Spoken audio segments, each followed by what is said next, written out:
When you think of scandalous figures from ancient Rome, names like Caligula or Nero probably come to mind. But what if I told you that one of the most notorious figures wasn't an emperor, but an empress? Her name was Valeria Messalina, and her story is a wild ride of ambition, power, and betrayal that makes most soap operas look tame. Messalina was the third wife of Emperor Claudius. Now, Claudius was much older than her and had a reputation for being a bit of an awkward, unassuming ruler. Messalina, on the other hand, was young, beautiful, and incredibly ambitious.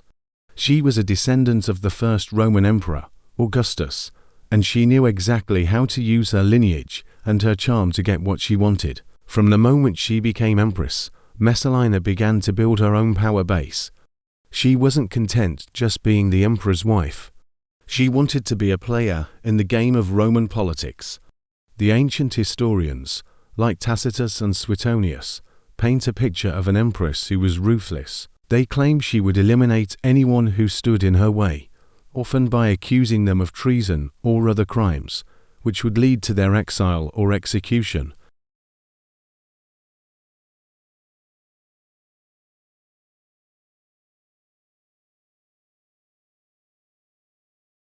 But it's not just her political maneuvering that made her infamous. The ancient sources are filled with sensational stories about her personal life. They depict her as insatiable, a woman who had countless lovers from all walks of life, from senators to actors to gladiators.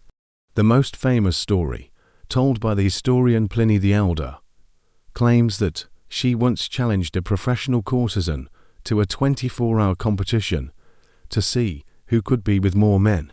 According to the story, Messalina won, a tale that has cemented her scandalous reputation for 2,000 years. Now, we have to take these ancient accounts with a grain of salt. History is often written by the victors, and many of these historians were part of the senatorial class that despised Messalina's influence and power. It's possible they exaggerated her behavior to discredit her and, by extension, Emperor Claudius.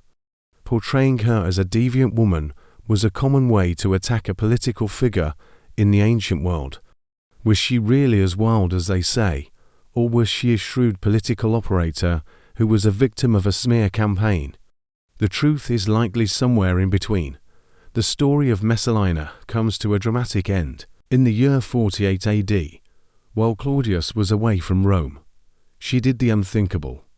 She publicly married her lover, a handsome senator named Gaius Silius. Her motive is still debated by historians. Was it a genuine attempt to overthrow Claudius and place her new husband on the throne? Or was it just the ultimate act of defiance from a woman who felt untouchable? Whatever her reason, it was a fatal miscalculation. When word got back to Claudius, his most trusted advisors, who had long feared Messalina's power, convinced him that she was plotting to kill him. Panicked, Claudius ordered the execution of both Messalina and Silius.